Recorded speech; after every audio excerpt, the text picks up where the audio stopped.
السلام علیکم دوستوں۔ کلیوپیٹرا تاریخ کا ایک ایسا کردار ہے جس کے بارے میں لوگوں کی اکثریت بس اتنا جانتی ہے کہ وہ مصر کی ایک حسین و جمیل ملکہ تھی، جبکہ قدیم مصری تاریخ میں کلیوپیٹرا نام کی 7 ملکائیں گزری ہیں۔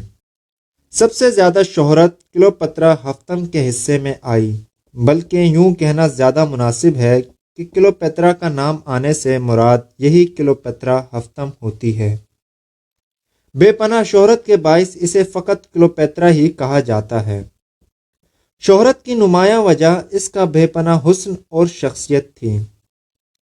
کلیوپیٹرا 69 قبل مسیح میں مصر کے حکمران بطلیموس 12 کے گھر میں پیدا ہوئی تھی۔ جب والد کا انتقال ہوا تو اصولی طور پر اقتدار 18 سالہ کلیوپیٹرا کے حصے آنا چاہیے تھا، مگر لوگوں میں عورت کی تخت نشینی کو اچھا نہیں سمجھا جاتا تھا، اس لیے یہ طے پایا کہ اسے چھوٹے بھائی کے ساتھ مشترکہ حکمران بنا دیا گیا۔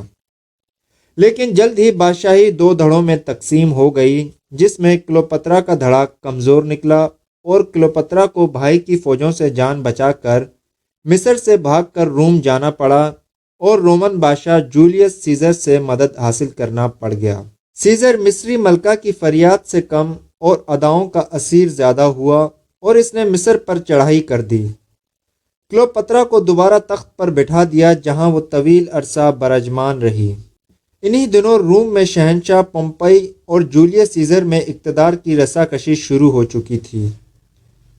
پومپئی شکست کے بعد مصر میں پناہ کی تلاش میں داخل ہوا، لیکن جولیس سیزر کے حامیوں کے ہاتھوں مارا گیا۔ اس طرح سیزر اور کلیوپیٹرا نے اپنے دشمنوں کا صفایا کر دیا، جن میں کلیوپیٹرا کا چھوٹا بھائی اور چھوٹی بہن بھی شامل تھی۔ سیزر کی عدم موجودگی میں اس کا قابل اعتماد نائب اینتھنی روم کے معاملات کی نگرانی کرتا رہا۔ اب سیزر اور ملکہ کلیوپیٹرا دشمنوں کے خوف سے بے نیاز زندگی گزارنے لگے۔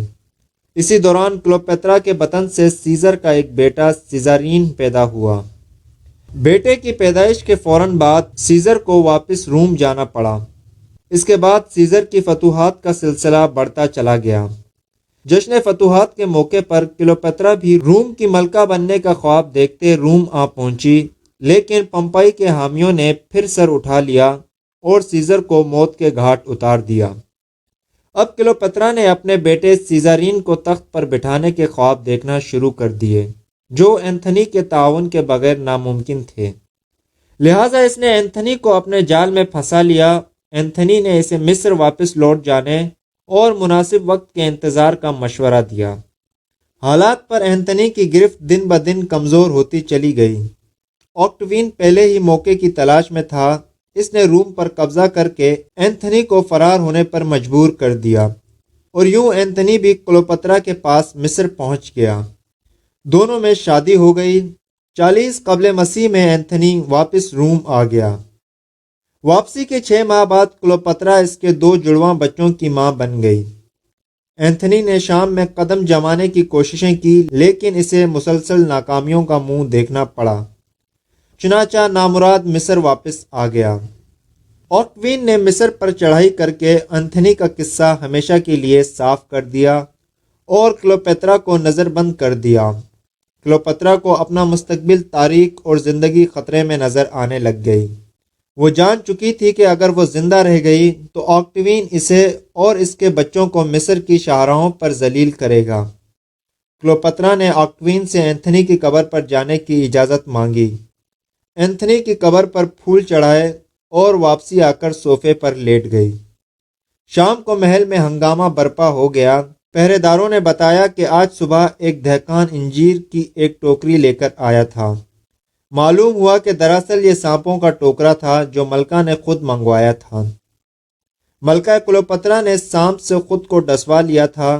تاریخ کی کتابیں بتاتی ہیں کہ زہر نے فوراً اثر کیا۔ دیکھتے ہی دیکھتے ملکہ نے اپنی زندگی اپنے ہی ہاتھوں ختم کر ڈالی۔ اس کی موت کے بارے میں مشہور تھا کہ سانپ کے کاٹے سے ہوئی تھی، لیکن جرمنی کے ایک مشہور تاریخ دان پروفیسر کرسٹوف فرشیفر نے اس مفروضے کو رد کر دیا۔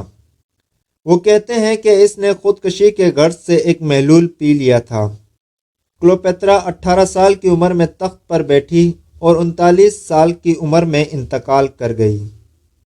وہ 9 زبانیں بولتی تھی، وہ قدیم مصر کی زبان جانتی تھی اور ہیروگلیفکس پڑھنا سیکھ چکی تھی، جو اس کے خاندان میں ایک منفرد واقعہ ہے۔ اس کے علاوہ وہ یونانی، پارتھیوں، عبرانیوں، میڈیس، شامی، حبشیوں اور عربوں کی زبان جانتی تھی۔ اس علم میں دنیا کی کوئی بھی کتاب ان کے لیے کھلی تھی۔ زبانوں کے علاوہ اس نے جغرافیہ، تاریخ، فلکیات، بین الاقوامی سفارت کاری، ریاضی، کیمیا، طب، حیوانیات، معاشیات اور دیگر مضامین کا مطالعہ کیا۔ اس نے اپنے وقت کے تمام علم تک رسائی حاصل کرنے کی کوشش کی۔